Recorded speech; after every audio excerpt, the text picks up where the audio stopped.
আমরা বেশিরভাগ ক্ষেত্রেই এক হতে গিয়ে একা হয়ে বেশি যাই। আমরা ভালোবাসি একাকিত্ব থেকে দূরে থাকার জন্য।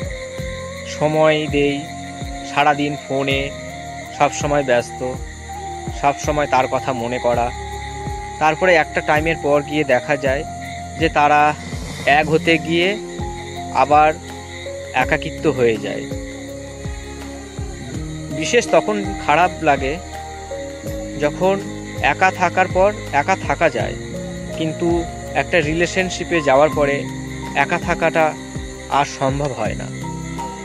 কিছু কিছু ক্ষেত্রে একটা মানুষ সময় কাটানোর জন্য একটা ছলনার মাঝখানে ফেলে দেয়।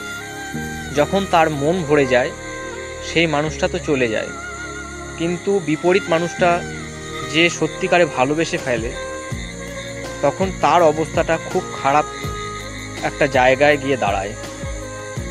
কিন্তু কি আর করার থাকে তখন, কারণ একটা মানুষকে তো আর বেঁধে রাখা যায় না।